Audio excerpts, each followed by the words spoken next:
বন্ধুরা, আজ আপনাদের শোনাবো আবু ইসহাকের কালজয়ী ছোট গল্প মহাপতঙ্গ। এই গল্পটির বিষয়বস্তু সিরিয়াস হলেও বর্ণনার ঢং বেশ মজাদার। গল্পে চড়ুই পাখির বর্ণনায় বিড়ালকে বলা হয়েছে ম্যাওখোক্কোস, সাপকে কুণ্ডলী ফোসফোস, কাককে কাভক্ষুস এবং চিলকে পরিচয় করিয়ে দেওয়া হয়েছে ছোরাক্ষস নামে। আর গল্পের খলনায়ক মনুষ্য নির্মিত হেলিকপ্টারকে তারা উল্লেখ করেছে মহাপতঙ্গ হিসেবে। গল্পটি শুনতে শুরু করলে কেউ শেষ না করে পারবেন না বলে মনে করি। তবে গল্পপাঠ শুরু করার আগে সবার প্রতি সেই ছোট্ট অনুরোধটি, গল্প ভালো লাগলে লাইক, কমেন্ট, শেয়ারের মাধ্যমে বন্ধুদের মাঝে ছড়িয়ে দিন। আর যারা এখনও চ্যানেলটি সাবস্ক্রাইব করেননি তারা সাবস্ক্রাইব করে গল্প বাতায়নের পাশে থাকুন। চলুন শোনা যাক আবু ইসহাকের ছোট গল্প মহাপতঙ্গ। ছোট এক শহরের ছোট এক বাড়ি। সেই বাড়ির উত্তর দিকের দেয়ালের ফোকরে থাকত একজোড়া চড়ুই পাখি। একদিন কুড়িয়ে খেতে মাঠে গিয়েছিল ওরা। হঠাৎ কেমন অত শব্দ শুনে ওরা সচকিত হয়ে ওঠে। মাথা তুলে একে অন্যের দিকে তাকায়। দূর থেকে বো বো শব্দ ভেসে আসছে। চড়ুই দুটো ভয় পায়। ফুরুত করে ওরা গাছের ডালে গিয়ে বসে। শব্দ ক্রমেই বাড়ছে। চারদিকের পাখপাখালি ঊর্ধ্বশ্বাসে পালাচ্ছে। চড়ুই পাখি দুটো পাতার ফাঁক দিয়ে উঁকি মারে। দূর দিগন্ত থেকে প্রকাণ্ড একটা কি এদিকেই উড়ে আসছে। ভয়ে ওরা ঘন পাতার ভেতর লুকিয়ে পড়ে। ভয়ঙ্কর বো বো আওয়াজ করতে করতে ওদের মাথার ওপর দিয়েই ওটা চলে যায়। বুক দুরু দুরু করে দুটোরই। কিছুক্ষণ পরে সম্বিত ফিরে পেয়ে চড়ুই ওর সঙ্গিনীকে বলে, চিনতে পেরেছ তো? ও, আরে বাবা তো এটার কেচ্ছাই শুনিয়েছিল একদিন, মনে নেই? ওহো, মহাপতঙ্গ? হ্যাঁ হ্যাঁ, তাই। চড়ুই পাখি দুটোর শিশুকালের কথা। পুরাতন এক বাড়ির দেয়ালের ফোকরে ছিল ওদের মা বাবার নীড়। মা বাবার ডানার মধ্যে মুখ লুকিয়ে ওরা তখন রাক্ষস খোক্কস আর দেও দুরাচারের কেচ্ছা শুনত। ছোরাক্ষস, ম্যাওখোক্কস, কুণ্ডলী ফোসফোস ও কাভক্ষসের কথাই বেশি করে বলতো বাবা মা, কারণ এগুলোই ওদের প্রধান শত্রু। এক অন্ধকার রাতে মা ছোরাক্ষসের গল্প বলছিল। ছোরাক্ষস আমাদেরই মতো পাখাওয়ালা আকাশচারী জীব। ওদের দৃষ্টি খুব তীক্ষ্ণ। ওরা মাটির দিকে চোখ রেখে আকাশে ভেসে বেড়ায়। সুযোগ পেলে চোখের পলকে ছো মেরে বাঁকা নখে বিধিয়ে ধরে নিয়ে যায়। তারপর গাছে বসে ঠোকর মেরে মেরে চোখ খায়, বুক খায়, কলজে খায়।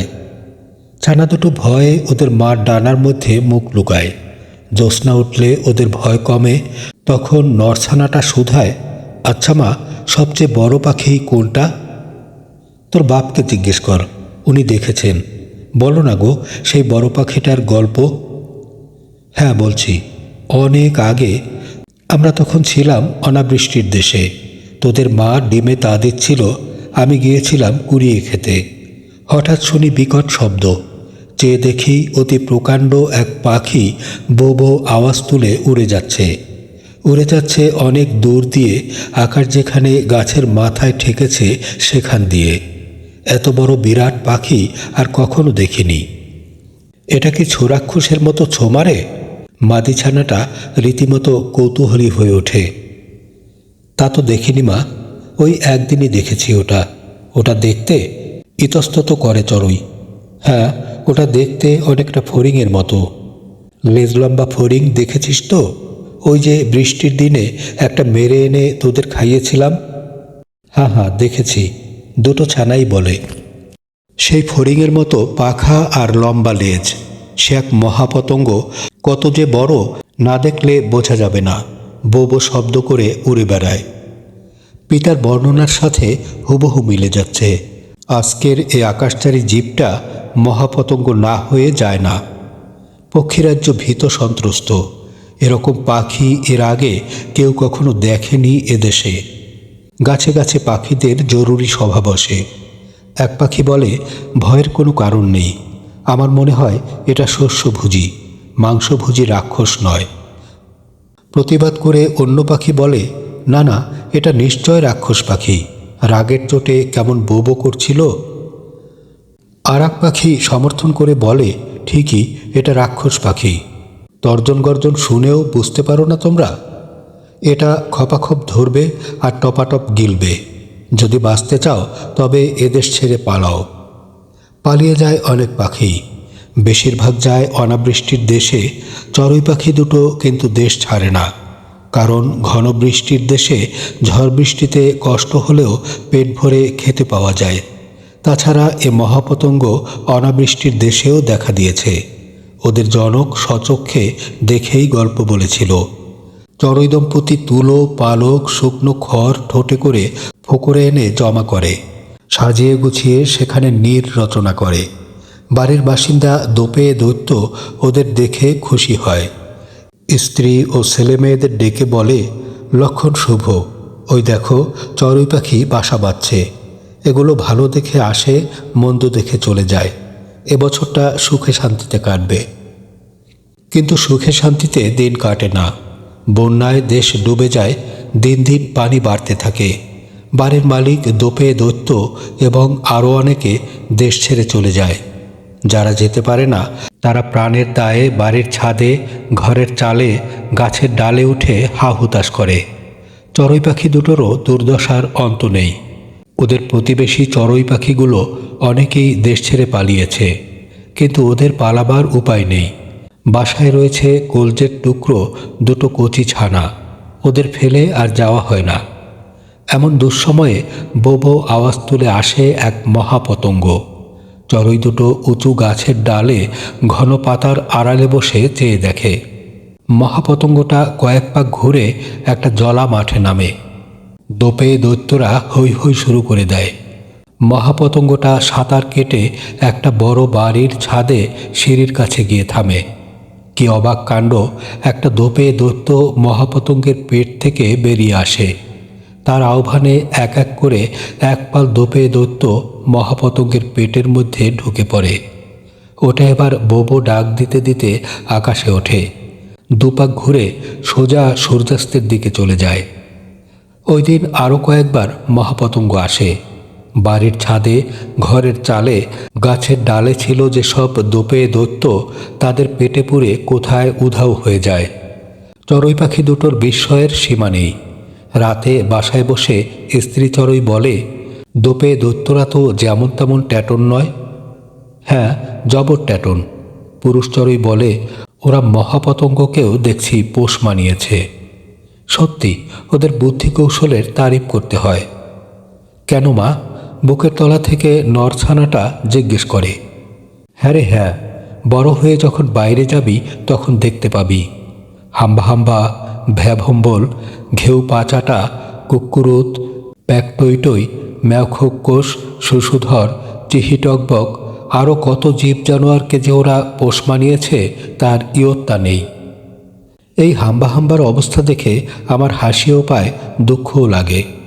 পুরুষ চড়ুই বলে, বেচারাকে নানান কাজে খাটিয়ে তো মারেই, উপরন্তু ওর পেটের নিচের ঝুলে পড়া চামড়া টেনে টিপে সাদা রস বের করে করে দোপে দৈত্যরা নিজেদের গলা ভেজায়।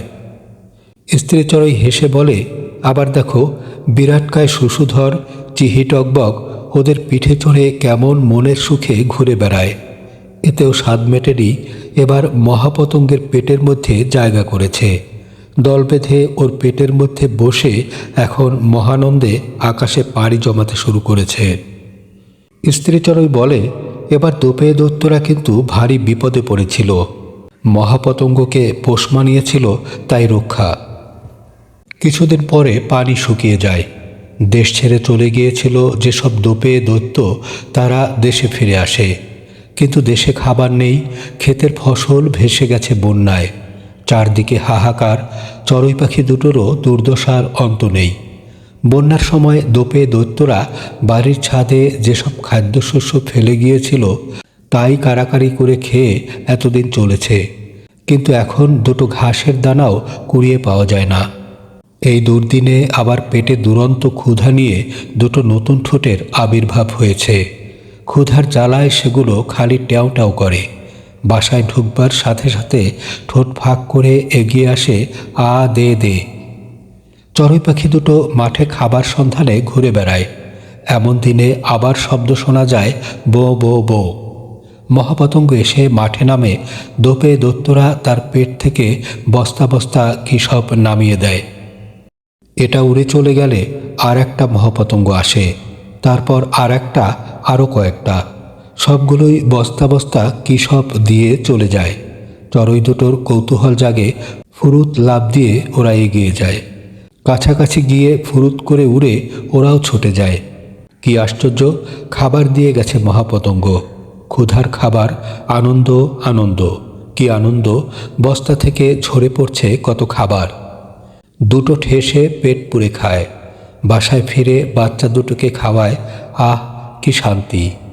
অনেকদিন পরে আজ চড়ুই দম্পতি খোশ মেজাজে গল্প করে। গল্প ঠিক নয়, দোপে দৈত্যের গুণকীর্তন। পুরুষ চড়ুই বলে, দোপে দৈত্য সমস্ত দুঃখ শান্তি দূর করতে পারে। ওরা ইচ্ছে করলে আরও সুন্দর করতে পারে পৃথিবীকে। হ্যাঁ, তা পারে। ওরা যদি করে পণ, করে দুঃখ বিমোচন। স্ত্রী চড়ুইটা কৃতজ্ঞতায় গানই জুড়ে দেয়। ওর সঙ্গীও যোগ দেয় সে গানে। ছানা দুটো মুগ্ধ হয়ে শোনে। মহাপতঙ্গ যে খাদ্যশস্য দিয়ে যায় সেগুলো দোপে দৈত্যদের ঘরে ঘরে আসে। দেয়ালের ফোকরে আবার চড়ুই দম্পতির সুখের ঘরকন্যা চলে। স্ত্রী চড়ুই জোড়া ডিম পাড়ে, দুটিতে পালা করে তা দেয়। জোড়া জোড়া বাচ্চা ফোটে। সারাদিন ধরে শস্যকণা কীটপতঙ্গ কুড়িয়ে এনে বাচ্চাদের ঠোঁটে ঢুকিয়ে খাওয়ায়। ওরা বড় হয়ে ওঠে। ওদের কাছে ছো রাক্ষস, ম্যাওখোক্কস, কুণ্ডলী ফুসফুস ও রাক্ষসের কেচ্ছা বলে। এসব রাক্ষস খোক্কস ও দেওদুরাচারের কেচ্ছা শুনে বাচ্চাগুলো মুষড়ে পড়ে। তখন ওরা সুন্দর পৃথিবীর গল্প শুরু করে দেয়। রং রসের বৈচিত্র্যে প্রাণবন্ত এই পৃথিবী। পানি আর বাতাসের প্রাচুর্যে প্রাণবন্ত এই পৃথিবী। ফুল ফল শস্যের সম্ভারে সমৃদ্ধ এই পৃথিবী। দুঃখের তুলনায় অনেক সুখ এখানে। গল্পে গল্পে দোপে দৈত্যের প্রসঙ্গ এসে যায়। এদের বুদ্ধি, কৌশল ও গুণ হেকমতের অনেক গল্প চলে। তারপর চলে মহাপতঙ্গের গল্প। বন্যা ও দুর্ভিক্ষের সময় কত মহান কাজ করেছে এগুলো। এভাবে দিন যায়, মাস পেরোয়, বছর ঘোরে। একদিন ভোরবেলা উড়ু উড়ু বাচ্চা দুটোকে খেলার ছলে আত্মরক্ষার নানা কৌশল শিখিয়ে দিচ্ছিল পাখি দুটো। হঠাৎ স্ত্রী চড়ুই বলে ওঠে, ওই যে শব্দ, মহাপতঙ্গ আসছে। হ্যাঁ, তাই তো, মহাপতঙ্গই আসছে। পুরুষ চড়ুই বলে, এবার আবার কে নিয়ে এলো? নিশ্চয়ই ভালো খাবার টাবার নিয়ে এসেছে। চল না, দেখে আসি। আমরাও যাব মা, ছানা দুটো আবদার করে। না রে না, তোরা এখনও ভালো করে উঠতে পারিস নে, আমরা গিয়ে দেখে আসি। আমাদের ভয় করবে যে, মাদি ছানাটা বলে। ভয়? দিনে দুপুরে আবার কিসের ভয়?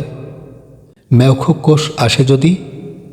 দুর্বোকা, ম্যাওখোক্কস এ দেয়াল বেয়ে উঠতেই পারবে না। কুণ্ডলী ফুসফুস যদি আসে?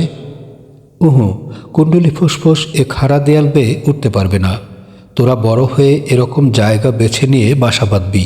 এরকম জায়গায় যদি আসে তো কাভক্ষুস পারে। কাভক্ষুস? বাচ্চা দুটো ভয়ে শিউরে ওঠে। ওদের মা বুঝতে পেরে বলে, থাক সে কথা, আমি ওদের কাছে থাকি, তুমি গিয়ে দেখে এসো। আচ্ছা, তুমি থাকো ওদের নিয়ে, আমি গিয়ে দেখে আসি। মহাপতঙ্গ খাবার নিয়ে এলে তোমাদের জন্য টোপলা ভরে নিয়ে আসব। পুরুষ চড়ুই ঢেউয়ের তালে নাচতে নাচতে উড়ে যায়। মহাপতঙ্গ ঠিকই, আর এসেছে একটা নয়, এক জোড়া নয়, 5 জোড়া। চড়ুই খুশি হয়। অনেক খাবার নিয়ে এসেছে নিশ্চয়। চো করে একটা মহাপতঙ্গ নেমে যায় অনেক নিচে। এ কি, ছো মারবে নাকি? ওই তো উপর দিকে উঠছে আবার, কিন্তু ওটার পেট থেকে পড়ছে কি ও? চড়ুই ভাবে, নিশ্চয়ই ডিম। বারেব্বা, বড় পাখির বড় রং, আন্ডা পাড়ার দেখো ঢং। প্রচণ্ড শব্দে মূর্ছা যায় চড়ুই পাখি। ঘুরতে ঘুরতে সে একটা ঝোপের উপর পড়ে। বেলা যখন গড়িয়ে যায় তখন জ্ঞান ফিরে আসে, কিন্তু শরীরে এতটুকু বল নেই। সে চোখ মেলে, ঝোপের ওপর কাত হয়ে শুয়েই সে মিটমিট করে তাকায় এদিক ওদিক। এ কোথায় সে? কেমন করে সে এলো এখানে, এই ঝোপের ওপর? কি হয়েছিল তার? চড়ুইটি প্রথমে কিছুই মনে করতে পারে না। অনেকক্ষণ ধরে ঘটনাটা মনে করার চেষ্টা করে সে। তারপর আস্তে আস্তে সব মনে পড়ে যায়। মনে পড়ে আর বিস্ময় জাগে, ডিমটা বুঝি ফেটেই গেছে। তাই তো এমন শব্দ, বড় পাখির বড় ডিম, এরকম শব্দ তো হবেই। চড়ুই ভাবে, কিন্তু এভাবে ডিম পেড়ে লাভটা কি? মাটিতে পড়ে ফেটেই তো গেল, তা দিয়ে বাচ্চা ফোটাতে পারলো না আমাদের মতো। বাচ্চা ফোটানোর কথা ভাবতে গিয়ে নিজের বাচ্চা দুটোর কথা মনে পড়ে যায় তার। বাচ্চা দুটো নিয়ে স্ত্রী সেই সকাল থেকে ওর পথ চেয়ে বসে আছে। ক্ষুধার জ্বালায় কত না জানি কষ্ট পাচ্ছে ওরা, কিন্তু একটা দানাও যে জোগাড় হয়নি। কি ব্যাপারটাই না ঘটে গেল। ওরা কি শুনতে পেয়েছে ডিম ফাটার শব্দ? চড়ুই কোনো রকমে গাঝাড়া দিয়ে ওঠে। ফুরুত করে সে উড়াল দেয়। হঠাৎ নিচে চোখ পড়ে চড়ুই পাখির। পথ ভুল হলো নাকি? চড়ুই চমকে ওঠে। কোন পথে এলো সে? এরকম দেখাচ্ছে কেন? না, পথ ভুল হবার কথা তো নয়। তালগাছ ডানে রেখে দুই আম গাছের ফাঁক দিয়েই তো এসেছে সে। কিন্তু আন্ডা রঙের উঁচু বাড়িটা কোথায় গেল? ওইদিকে নারকেলের গাছটা তো ঠিকই আছে। চড়ুই উড়ে যায় দুদিকে নিশানা ঠিক রেখে, কিন্তু সব নিশানা পাওয়া যাচ্ছে না। ওই যে তেঁতুল গাছ, কিন্তু ওটার এমন ভিন্ন চেহারা কেন? কিছু ভেবে পায় না চড়ুই। যাগ্গে আর একটু গেলেই কাউন রঙের বাড়িটা। কিন্তু কোথায় সে কাউন রঙের বাড়ি? চড়ুই পাখির বুকের ভেতর ছ্যাদ করে ওঠে। নিচে চেয়ে দেখে ধ্বংসস্তূপ, লণ্ডভণ্ড সব। সে চিৎকার করে ওঠে। স্ত্রীর নাম ধরে ডাকে, বাচ্চা দুটোর নাম ধরে ডাকে, কিন্তু সে ডাক ফিরে আসে প্রতিধ্বনি হয়ে। ইটের ফাঁকে ফাঁকে খোঁজে চড়ুইটি, কিন্তু কোনো চিহ্ন নেই তার স্ত্রী আর বাচ্চা দুটোর। শুধু এক জায়গায় মুমূর্ষ অবস্থায় পড়ে যন্ত্রণায় কাতরাচ্ছে বাড়ির বাসিন্দা দোপে দৈত্য। ব্যথায় ছটফট করে চড়ুই। ডানা ঝাপটায়, ঠোঁট দিয়ে বুকের পালক কাটে। বিলাপ করতে করতে সঙ্গিনী ও ছানা দুটোর কত কথাই না এনিয়ে বিনিয়ে বলে যায়। নিঃসঙ্গ এক চড়ুই পাখিকে প্রায় দেখা যায় জানালার ধারে, রেলিংয়ের ওপর। ঘৃণার স্বরে সে ডেকে যায়, ছি ছি ছি ছি ছি। এসেছি কিসের জন্য? এ ধিক্কার কাদের জন্য? এ নিশ্চয় তাদের জন্য যারা ডিম্ববতী মহাপতঙ্গিনীর পেটে চড়ে উড়ে বেড়ায় আর অশান্তি ডেকে আনে।